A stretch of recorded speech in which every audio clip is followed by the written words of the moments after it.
बच्चों को एक ही चिंगारी से, शिक्षा रूपी चिंगारी से सबको जला के भस्म कर दिया और दबे कुचले पीड़ित समाज को वो ताकत दी, वो जुनून दिया कि आज सर चढ़ के बोलता है। आज वो डॉक्टर अंबेडकर की ताकत ही है जो मैं आप सबके सामने इतनी ऊंची आवाज में बोल पा रहा हूँ। ये डॉक्टर अंबेडकर की ताकत है जो आप कुर्सियों पर बैठे लोग जो कभी जमीनों पर बैठने के लायक भी नहीं थे या नहीं पहुंच पाते थे वहां तक, ये डॉक्टर अंबेडकर की दया है, मेहरबानी है, जिसकी वजह से आज हम कुर्सियों से लेके इन चटाई दरों सबके बराबरी का अधिकार हमें मिला है। इसलिए डॉक्टर अंबेडकर हमारे लिए पूजनीय है, वंदनीय है। इसलिए मैं आज उनका 134वां जन्म दिवस बड़े श्रद्धा से, बड़ी आस्था के साथ, गौरव के साथ मनाते हैं, पूजते हैं हमको। वो मेरे भगवान है, वो मेरे मसीहा हैं जिन्होंने सदियों की बेड़ियों को खत्म करके बहुजन समाज को ही नहीं, संपूर्ण समाज को, संपूर्ण विश्व को आईना दिखाया कि भेदभाव की जड़ें ज्यादा देर तक नहीं चलती, अन्याय ज्यादा देर तक नहीं टिकता। इसलिए शिक्षा से कहीं रोशनी नहीं होती, इसलिए उन्होंने पूरे विश्व में शिक्षा का दीप जलाया और सिंबल ऑफ द नॉलेज कहलाया। ऐसी महान शक्ति अपनी चरणों में मैं कोटि बार नमन करता हूँ, श्रद्धासुमन अर्पित करता हूँ और आप सबके बीच में अपील करता हूँ कि डॉक्टर अंबेडकर ने जो हमें मूल मंत्र दिया है, शिक्षित बनो। काय के लिए आपको शिक्षित बनना है? समाज के लिए शिक्षित बनो, आगे बढ़ने के लिए। दूसरा मूल मंत्र दिया, संगठित रहो। संगठित क्यों रहो? अपने अधिकारों के लिए, अपनी एकता के लिए, अपनी जीत के लिए, अपने जश्न के लिए। और संघर्ष करो। संघर्ष क्यों करना है?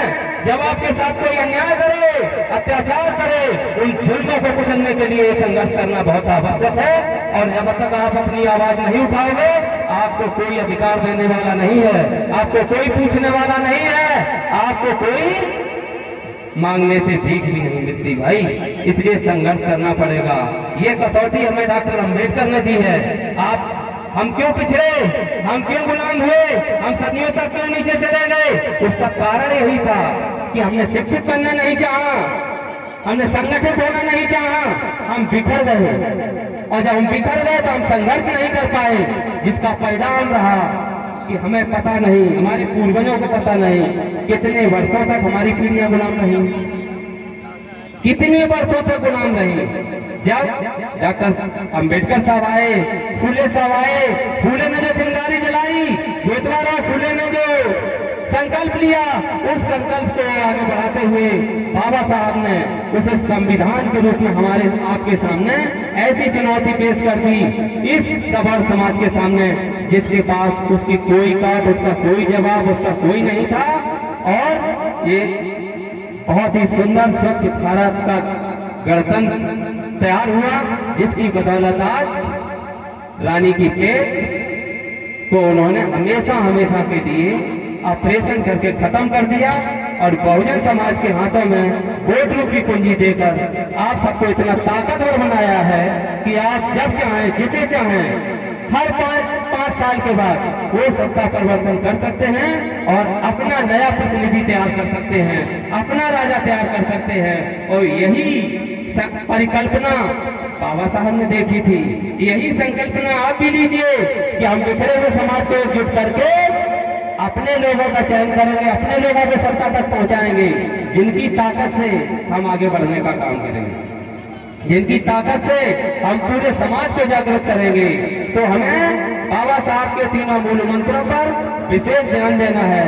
हमें शिक्षित बनना है, हमें संगठित रहना है, हमें अपने बच्चों को पढ़ाना है, लिखवाना है, इसके बाद उनको एकजुट करना है, इसके बाद हम अपने अधिकारों के लिए संघर्ष कर सकते हैं। यदि हम पढ़ेंगे लिखेंगे नहीं, अपनी बात कहना नहीं जान पाएंगे, अपनी बात बोल नहीं पाएंगे, तो हम जिस तरह से पिछले समय में परेशान थे, गुलाम थे, बेरोजगार थे, वही स्थिति आज हमारी आने वाली है। इसलिए आप सबसे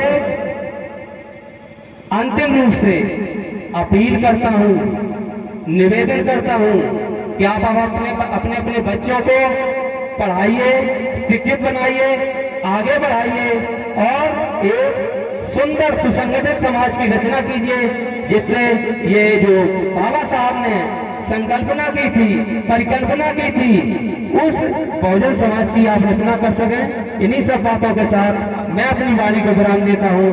जय भीम, नमो बुद्धाय, जय भारत।